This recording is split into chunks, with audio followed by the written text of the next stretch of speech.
विश्वास के साथ भरोसा। काला मुनि के पुत्र भद्रशील मिट्टी का शिवलिंग बना रहे हैं, मिट्टी का खिलौने में शंकर का शिवलिंग बना रहे हैं, खिलौने में भगवान की मूर्ति बना रहे हैं, मिट्टी की कोई मूर्त बना रहे हैं और मिट्टी ही उन पर डालते जा रहे हैं। चंदन चढ़ाया, मैंने अबीर चढ़ाया, मैंने गुलाल चढ़ाया, मैंने पुष्प चढ़ाया, मिट्टी उठा उठा कर भगवान पर डाल रहे थे। जैसे ही मिट्टी डाल रहे थे, माँ लक्ष्मी वैकुंठ में बैठी थी और माता लक्ष्मी की दृष्टि गालव मुनि के बेटे भद्रशील पर पड़ गई।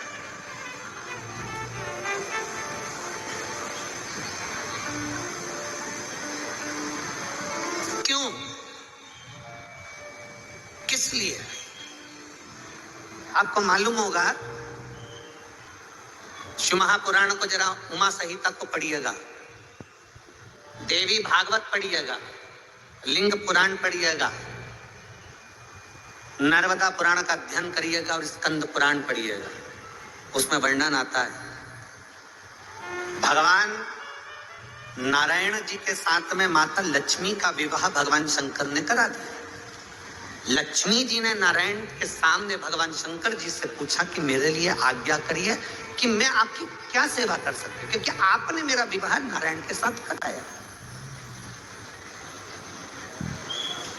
आपने मेरा विवाह नारायण के साथ कराया, मेरे लिए आज्ञा करिए कि मैं क्या कर सकती हूँ। भगवान नारायण के सामने लक्ष्मी जी ने शंकर जी से पूछा तो भोलेनाथ जी ने लक्ष्मी जी से कहा, हे लक्ष्मी, तू नारायण के चरणों में रहोगी, तुम नारायण की अर्धांगिनी रहोगी, पर निवेदन केवल तुमसे इतना है, जो भूल से भी अगर शंकर के शिवलिंग का निर्माण करे, भूल से भी शंकर के ऊपर एक लोटा जल चढ़ाए, भूल से भी शंकर के मंदिर के सामने से निकल जाए, भूल से भी शंकर के दरवाजे के अंदर प्रवेश कर जाए, शिव के द्वारे पर पहुंच जाए, भूलवश भी अगर कोई शिव महापुराण की कथा तक पहुंच जाए, भूलवश भी 12 ज्योतिर्लिंग में से एक ज्योतिर्लिंग पर पहुंच जाए, भूलवश भी शंकर की चौखट तक पहुंच जाए, वो अंदर जाए चाहे ना जाए, वो छुए चाहे नहीं छुए, वो भगवान का भजन करे चाहे नहीं करे, पर लक्ष्मी ये तुम्हारा काम है कि शंकर के मंदिर के सामने से निकलने वाले पर, शंकर के मंदिर में आने वाले पर, शंकर का पार्थिव लिंग बनाने वाले पर,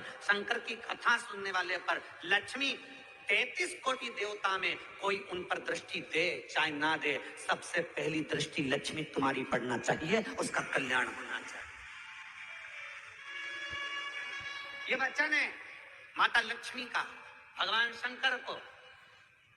अगर कोई शंकर के मंदिर में जाएगा, शंकर के शिवालय में एक लोटा जल चढ़ाने को जाएगा, अगर कोई कहीं भाव से शिव महापुराण की कथा सुनने के लिए जाएगा, कोई भाव से शंकर की स्तुति करने के लिए जाएगा, स्मरण करने के लिए जाएगा, तो ये निश्चित है सबसे पहली दृष्टि माता लक्ष्मी उस पर देगी। अच्छा, आप लोग विचार करिएगा कि हम कैसे प्रैक्टिकल करें, तो प्रैक्टिकल करिएगा। मान लो आपको नांदगांव कथा में आना है और नांदगांव कथा में आना है महाराष्ट्र की, और आपके पास में मान लो जाने के लिए आपके पास में कुछ रुपए नहीं है या कुछ पैसा नहीं, आपको जाना है। आप एक काम करना, शंकर भगवान के मंदिर अपने पास में जाना और एक लोटा जल चढ़ा देना। जल चढ़ाओगे, लक्ष्मी की दृष्टि आप पर पड़ जाएगी, व्यवस्था माता लक्ष्मी कराएगी और नांदगांव आप कथा श्रवण करने के लिए पहुंच जाएगी। एक विश्वास अपने भीतर जागृत हो जाए, एक भरोसा अपने भीतर जागृत हो जाए।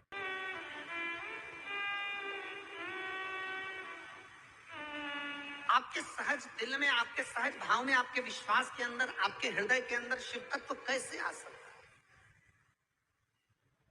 स्वयं खा लेना सुकृति है, छुड़ाकर खाना विकृति है, और बांट कर खाना ये भारत देश की संस्कृति है, ये भारतीय संस्कृति है। अभी हमने छत्तीसगढ़ की कथा में एक बात कही थी, कलम, कदम और कसम। सुनी थी कि नहीं सुनी थी? बोलो तो जम के जरा, सुनी थी सबने? कलम, कदम और कसम। सावधानी से उठाओ। ऊंचे ऊंचे पद पर बैठे, कुर्सी पर बैठे, सत्ता में बैठे हुए लोगों से निवेदन है, आप अगर कोई पद पर बैठे हो तो आपकी कलम उठाना और चलाना, कलम ऐसी चलाना कि हमारे क्षेत्र का और हमारे राष्ट्र का उत्थान हो जाए, उसके लिए कलम चलाए। कदम उठाना तो वो उठाना कि हमारे क्षेत्र का और हमारे राष्ट्र का उत्थान हो जाए। कसम खाना तो राष्ट्र के हित के लिए, संसार के हित के लिए खाना।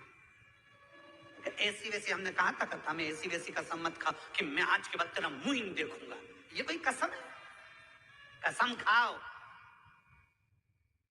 कि हमारे क्षेत्र में कोई छोटी बच्ची को आंख उठाकर ना देख पाए और किसी के साथ गलत करते ना हो।